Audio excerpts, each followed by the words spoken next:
In New York, there's a place nobody dares to speak about. An island hidden in fog, surrounded by silence and secrets. Thousands of forgotten souls rest there, but one grave never stayed quiet. They say, on certain nights, a child's voice can be heard calling from the shore. Her name was Lila. She was 12, and she was never meant to wake up. This is her story. In the outskirts of New York, there stood an old, gray building, its windows cracked, its halls echoing with the whispers of forgotten voices. That place was St. Helena Orphanage, and one of the children who lived there was a girl named Lila. Lila was 12, but her eyes looked much older. She often said she heard whispers at night, voices that called her name. No one believed her. The other kids would laugh and say, "Lila talks to ghosts." But she didn't laugh, because every night, that voice got closer.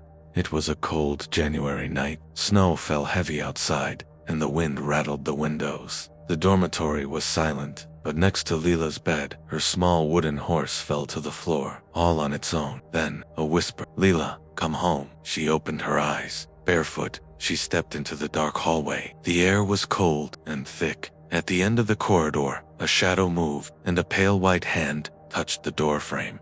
Lila wanted to scream, but her voice froze in her throat. And then, everything went dark. The next morning, Lila was found dead in her bed. Her eyes were open, a faint smile on her lips. No wounds, no reason. Under her pillow, the police found a note. "I'm not alone anymore." No one claimed her, no family, no friends. The city sent her body to Hart Island, the island of the forgotten. It was a gray, windswept place. Thousands of unmarked graves. The sea always rough. Even the gulls avoided it. On a cold morning, a small boat carried Lila's coffin to the island. A man in a gray coat, the cemetery keeper, dug a shallow grave. Her wooden box was lowered into the frozen earth. A plain stone was placed above it. Girl child number 427.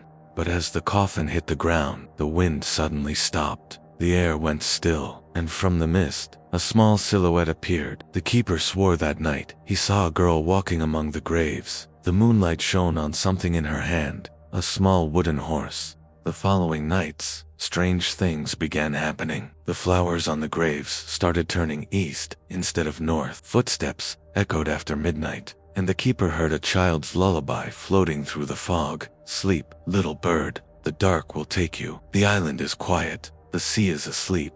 He followed the voice, and there between the graves, he saw her, Lila, her eyes pale, her dress covered in soil. She looked up and whispered, "They called me. Now it's their turn."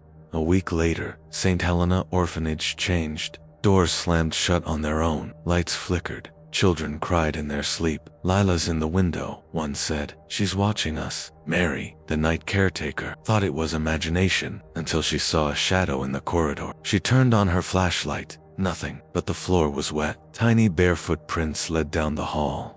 Mary ran to the office to call for help. The phone line was dead. Then, a voice whispered behind her, "Why did you leave me there?" She turned. Lila stood in the doorway, eyes black as ink, hair floating in the air. The lights burst, pictures fell from the walls, and Mary screamed, but no one heard. The next morning, her room was empty. Only a sentence was scratched onto the mirror: "There's no escape from Hart Island."